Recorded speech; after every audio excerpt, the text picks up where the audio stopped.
সামান্য বৃষ্টি হলেই হাঁটু পানিতে তলিয়ে যায় সাভারের হেমায়তপুর এলাকার গুরুত্বপূর্ণ ঢাকা-আরিচা মহাসড়ক। রাজধানীর সঙ্গে দেশের দক্ষিণ পশ্চিমাঞ্চলের যোগাযোগের অন্যতম গুরুত্বপূর্ণ এই সড়কের এমন বেহাল অবস্থায় চরমে দুর্ভোগে পড়েছে সাধারণ মানুষ ও পরিবহন চালকরা। স্থানীয়দের অভিযোগ, বৃষ্টির পানি নিষ্কাশনের জন্য থাকা ড্রেনগুলো দীর্ঘদিন ধরে অযত্ন আর ময়লা আবর্জনায় বন্ধ হয়ে রয়েছে।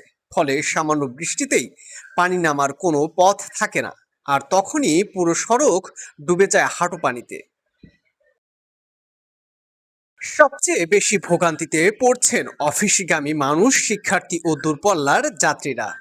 পানি জমে থাকার কারণে একদিকে যেমন সৃষ্টি হচ্ছে তীব্র যানজট, অন্যদিকে বাড়ছে দুর্ঘটনার ঝুঁকিও।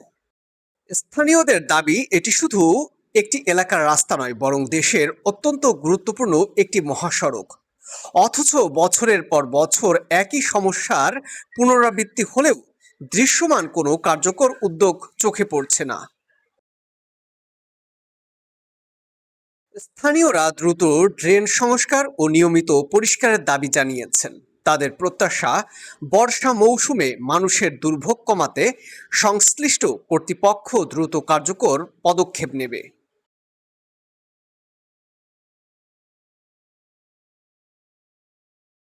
সাভারের হেমায়েতপুরে সামান্য বৃষ্টিতেই এমন জলাবদ্ধতা এখন যেন নিত্যদিনের চিত্র। গুরুত্বপূর্ণ এই মহাসড়কের দ্রুত সমাধান না এলে ভোগান্তি আরও বাড়বে বলেই আশঙ্কা স্থানীয়দের।